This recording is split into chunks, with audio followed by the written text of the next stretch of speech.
क्रिस्त में मेरे प्यारे भाई और बहनों, प्रायतः हम लोग दूरदर्शन एवं चलचित्र में प्रेम कहानी के बारे में हम लोग सुनते हैं। संगीत की धुन और कभी कभी उनकी रचना हमारे मन को खुश कर देती है। कभी कभी उनकी रचना की वजह से या उनको सुनते हुए हम लोगों के मन जो है खुश हो जाते हैं और उसके साथ साथ हम उस रचना को सुनते हुए हमारे चेहरे पर मुस्कुराहट आ जाता है और कभी कभी हम लोग उनकी कल्पनाओं में खो बैठते हैं। कभी कभी क्रोध आता होगा और कभी कभी चिढ़ पैदा होती है हमारे मन में। लेकिन सार्वजनिक रूप से जब हम देखते हैं, प्रेम एक अनुभूति है, एक चिरस्थायी अनुभूति है जिसको हर कोई अपने जीवन में महसूस करते हैं, हर कोई अपने जीवन में अनुभव करते हैं। लेकिन दुनिया में यदि हम देखते हैं तो फिर इस प्रेम का अर्थ और भी अलग हो जाता है। कभी कभी साहचर्यों की वजह से, कभी कभी हमारे स्वार्थता की वजह से इस प्रेम के मतलब को, असली मतलब को हम लोग अलग कर देते हैं अपने कार्यों के द्वारा और अपने करनियों के द्वारा।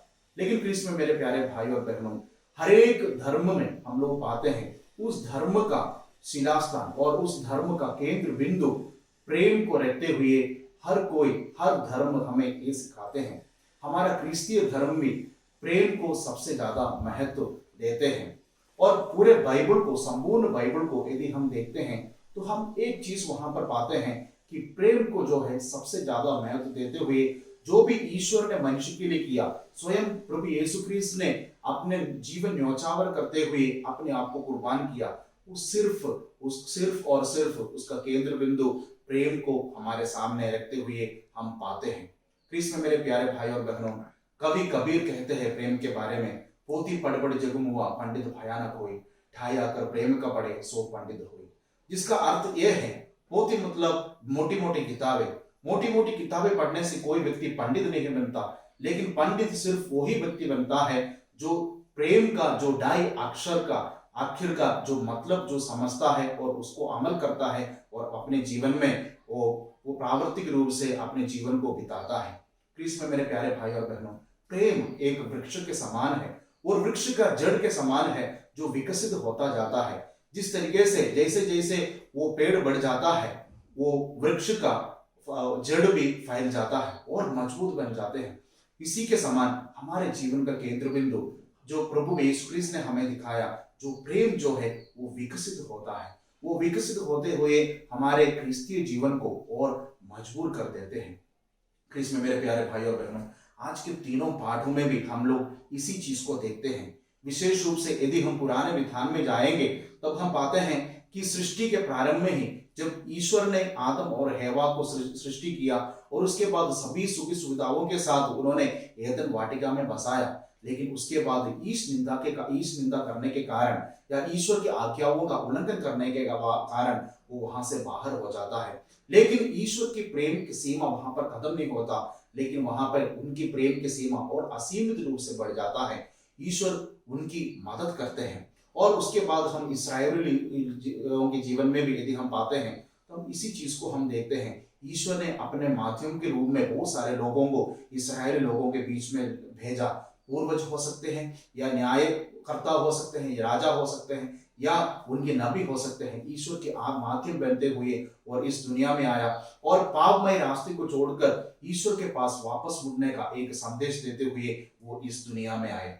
और इसी सिलसिला में हम लोग आज के पहले पार्ट में भी हम पाते हैं कि जहां पर बाबुल निर्वासन में, जहां पर ईश्वर का माध्यम बनते हुए साइरस वहां पर आ जाता है।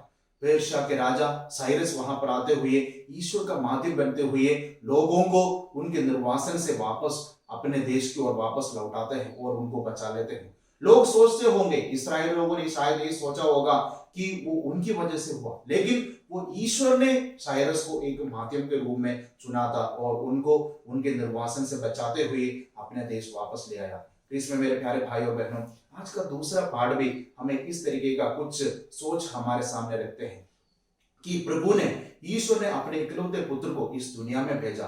वो कोई हमारे पुण्य फलों के कारण नहीं है, बल्कि वो ईश्वर का एक माध्यम था।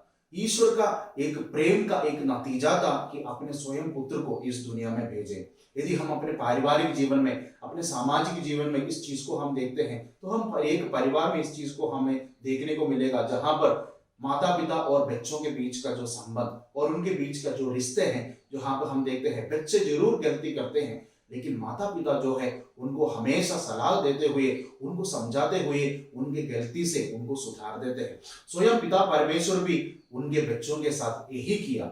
उन्होंने जब भी मनुष्य पाप करते हुए ईश्वर से दूर चले गए, वे दूर चले गए, तो ईश्वर हमेशा उनका साथ एक कदम बढ़ाते हुए आगे चलता रहा, उसके साथ उनके साथ चलता रहा, आखिर तक अपने स्वयं पुत्र को हमारे लिए भेजते हुए, उसको पूर्ण रूप से अर्पित करते हुए हमारे मुक्ति के लिए उन्होंने अपने आप को पूर्ण रूप से न्यौछावर कर दिया। क्रिस्त में मेरे प्यारे भाई और बहनों, इसी को हम सुसमाचार में भी हम पाते हैं, जहां पर निकोदेमुस के बीच और प्रभु यीशु क्रिस्त के बीच में एक बातचीत होती रहती है, और प्रभु यीशु क्रिस्त उनको प्रतीकात्मक रूप से वो बताते हैं कि पुराने विधान में जिस प्रकार मूसा ने सर्प को उठाया था और जितने भी लोगों ने उनको देखा वो सब जीवित हो गए।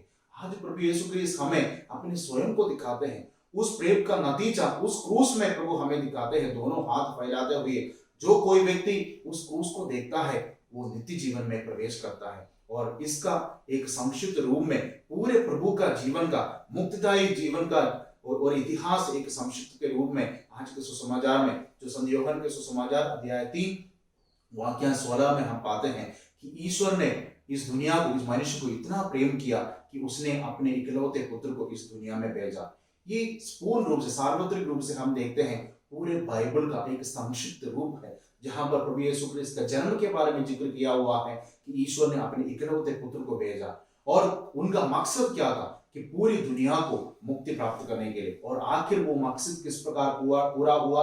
अपने आप को पूर्ण रूप से अर्पित करते हुए, अपने जीवन को ही कुर्बान करते हुए।